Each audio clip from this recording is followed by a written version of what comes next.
You're going to find people being able to make Avatar, and they're going to do it where every person gets to be Andy Serkis. Andrew Hevia is the head of film and TV in North America for Fabula, Chilean director Pablo Larraín's international production company that's partnered directly with Runway to explore AI video throughout their entire pipeline. The budgets necessary to pull off huge effects-driven spectacles just isn't there for Spanish language content. It'd be wonderful if we could do huge-scale, epic storytelling at a price point that made it make sense. We're navigating a very quickly evolving landscape and trying to figure out how best to use it. The best idea is going to win. From AI on the lot and VP Land, this is Inside the AI Studio. All right, Andrew.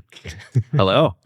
Tell me about Fabula and what you're doing with Runway. Fabula is an international production company. We're headquartered in Santiago, Chile. We have an office in Mexico City where we focus on Spanish language film and TV. And I run the LA office where we're focused on English language film and TV. And what are you doing with Runway? So we entered a collaboration with Runway last year, partly to answer the question, what can Runway do? I mean, we were really excited by AI video and what that opportunity looked like, but the technology is so new, we didn't really know how we were going to be able to use it. So we started a conversation with them. They opened up a couple of licenses to members on our team. They helped us navigate, and now we're exploring it throughout our pipeline. We have a number of filmmakers who are using it for pre-vis and using it very actively. We have a post team that's exploring how to simplify post processes and eliminating sort of redundancies or tedious work to great success. We're navigating a very quickly evolving landscape and trying to figure out how best to use it. I think that's sort of the headline. And in the cases that you're using it, you mentioned previs, but then also some uses in post. Is it tweaking, modifying existing processes, or are you exploring like full generative, like final frame? So definitely exploring how to use Runway in VFX shots to simplify the process, the traditional process of VFX, and put more of the control in the hands of the filmmaker. And when I've used traditional VFX in pipelines on different movies, the process by which you have to bid out those jobs, you have to figure out what it is, you have to conceptualize what the director's looking for, and then you go through so many intermediaries, and the process is so cumbersome. But by the time you get the results, very rarely is everybody satisfied, including the VFX artists. And the hope is that our directors can identify either visualizing what they want and then pass that off to a more traditional pipeline, or the director can stay in control of the look while they're iterating on their own and prompting and designing, and then we're just comping in the effects they've designed with the live action footage. That's the idea. We have yet to use it for final pixels, but the truth is it's improving so quickly that feels inevitable. It just hasn't happened yet. Specific shots or like full on? Specific shots. Yeah. I mean, we're still in the live action. Right. Because also it's like Fabula feels like not usually the most genre, sci-fi, fantasy heavy. Like have very contemporary films or period pieces. If you look at our last film, Maria, that film involved, huge auditoriums full of extras. Some of those were traditional VFX, set extension, population with people. Some of them were live action people. Those are the kind of effects that we'd use, set extensions and world building enhancement kind of stuff. But at the same time, our appetite is big. One of the reasons we aren't telling huge stories is that in Latin America, the budgets necessary to pull off huge effects-driven spectacles just isn't there for Spanish language content. It'd be wonderful if we could do huge scale, epic storytelling at a price point that made it make sense. So you think this might enable that with Runway? That's the hope. Yeah. That's certainly the hope. I mean, there have been other instances. We have one use case on a project right now where the technical limitations are such that we can't execute the shot as the filmmaker wants. And we've had a conversation with Runway asking if they can help us realize that shot, potentially for final pixels. It's an underwater sequence that involves it's very expensive to pull off, and that's not in the scope of the project. So given them that prompt, we're trying to figure out if it's possible to execute the underwater sequences in a way that might be convincing. Have they found out yet? I mean, I've seen tests that are really compelling, and the fact that Runway now has a really compelling character continuity ability, references feature, we can give it an image of someone and it'll keep it consistent. Exactly. And the way Gen 4 handles this character continuity means it's possible to have it retain likeness.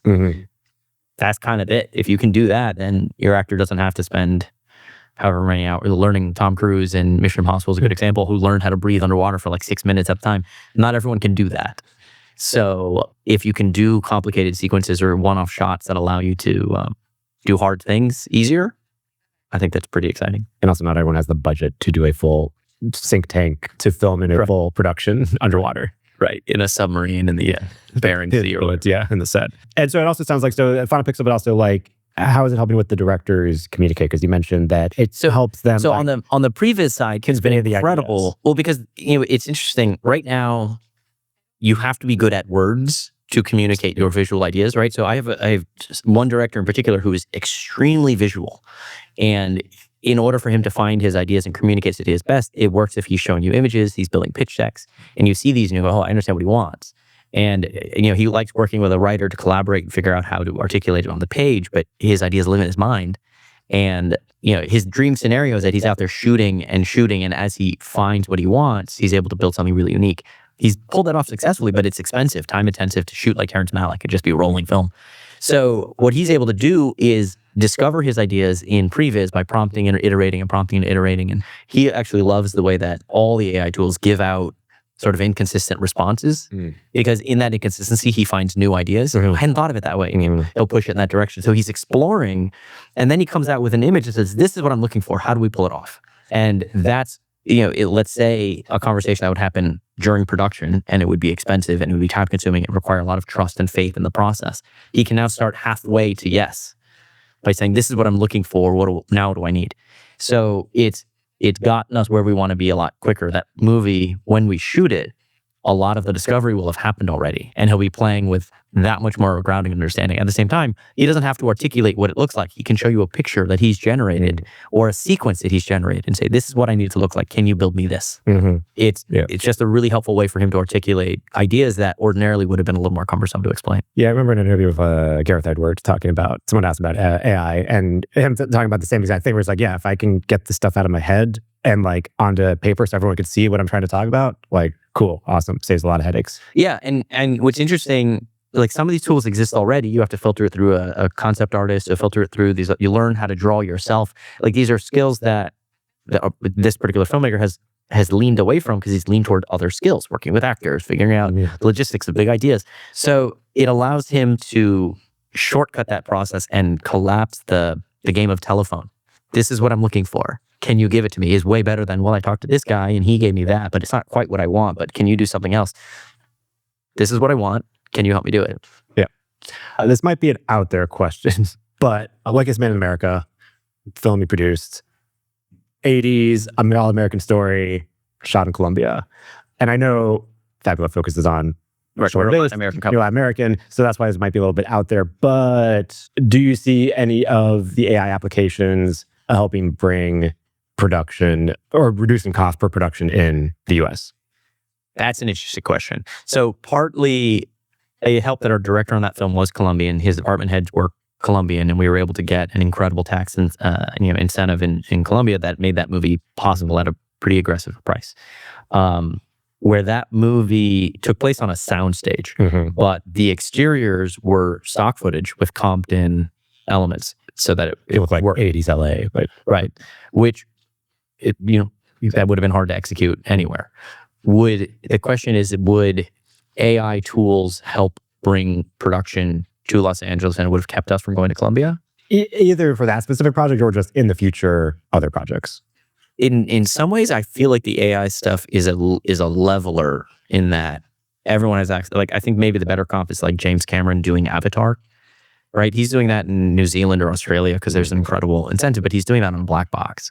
Where he is doing it is immaterial. And then he shoots motion capture stuff and then wraps it in effects. And I think if you can do that kind of work with AI-enabled technology, it takes down the location. It becomes totally immaterial. So in some ways, it wouldn't matter where you are, which is the opposite of your question. No, I don't really see it reshoring jobs in Los Angeles. But I do think you're kind of from the talent, the knowledge pool. And if that is... If LA is the leading for that. Yeah. Because Runway is based out of New York. They have offices in San Francisco and London. They don't have a full-time office in Los Angeles. I know Asteria is based here, but so many, Google is not headquartered in Los Angeles. They have an office here, but I don't know if that's the hide for that stuff. In some ways, I think LA won't benefit, but Topeka will. Like the bedroom filmmaker is going to become a bigger trend than it already is. Yeah, and that was a comment he was with Elliot from Lightcraft I spoke to, of like full stack creators. But the idea of like a single person can be the entire production team because of these tools. In an extreme case, but also just smaller teams in general. Yeah, I think music is a really good example because music is probably 10 to 15 years ahead of our industry. And, 20 years ago, you wanted to be a recording star, you had to move to Los Angeles and get a deal at Capitol Records. And now you can be Billie Eilish creating an album with your brother in your bedroom. And I think that's increasingly it. You're going to have 5 people being able to make Avatar, and they're going to do it where every person gets to be Andy Serkis. And you're going to create these incredible worlds, and the storytelling is going to be coming where the best idea is going to win. Anything here, AI on the lot, you're looking forward to checking out, or what's on your radar? I'm looking forward to a talk later today about using AI-assisted tools in editing. I think, quite frankly, like I started my career as an editor, and I think I don't know if this is lore I'm allowed to talk about. We made a movie together that I edited, but editing is I think the most wonderful craft in filmmaking, but is so burdened by the tedious. Also, most of our background is in nonfiction editing of just mountains of footage. And the fact that you can get there faster, you can find a way to get rid of that stuff, because half of our problems were like logging footage and knowing what material we had. That took so much time and resources. We could have focused on the work of telling the story rather than maintaining the database. And I think about that. If there are ways to shortcut those parts of the process, this is only good, because those are the jobs that get in the way of the actual creative. Yeah, that is the stuff that has definitely gotten a lot better, and not a lot of people are upset about that part of AI. So, well, good. Yeah. Yeah, it's like one of the things I think is so exciting about so much of this is like it can turn rotoscoping into an effortless job. Yeah. Those jobs were awful. It was tedious work that got in the way of the creative, and those things being made a little more frictionless is good. Yeah, a lot of the rote task kind of stuff. Yeah, and you look at, I think, and maybe I'm speaking a little out of school here, but I look at the state of the VFX industry, which is already not working for a lot of people in it. What with Rhythm and Hughes went bankrupt when Life of Pi was nominated at the same time. Like they were going bankrupt while they were nominated for Oscars. That work has been offshored for years, and like that industry has been really struggling to keep up with demand and the expense. And I think this might make it possible for smaller teams to be more nimble. If you look at Everything Everywhere All at Once, it's a very good example of a very small team executing something really. It's funny that I forget that was the very early use of Runway before people really knew what was happening, and so like it didn't get the they used AI, all the outrage over Respeecher in The Brutalist. Yeah, although I will say they weren't nominated for VFX, and Everything Everywhere, yeah. Right, and I'm not sure if that was a industry pushback against a team of 5 pulling off something like this, but maybe. But then I don't remember what year it was, but like shortly after Godzilla -1, small team, pulled off, won the VFX award. Yeah. So and another good example of really small top tier work for a small team. Blender, I think they did a lot of work in Blender. Yeah, well, look at Flow. Yeah, exactly. Right. So like I think that the change is already happening, and it's not an accident. You just mentioned one in Japan and one in Lithuania, right? It's like the idea that LA has the moat it used to have is no longer true, and that's a bunch of reasons. It's not just AI. It's that's like 4 or 5 on the list. Yeah, 30 years of offshoring jobs for chasing incentives has trained a labor force. Netflix going global, people watching things like Squid Game. It means like, hey, we're now in a global storytelling universe. It's challenging, but it's the reality. Anything you want to plug? Social media, company handles, and it's not like a big Fabula post, but any Andrew Hevia, anything influencer stuff you want to put? I'm on Instagram in stealth mode, where I document weird signs I find around the world. And I'm on Twitter because I can't shake it, but I don't think you should find me there. It's better if you don't. All right, thank you. It was fun. All right, take care.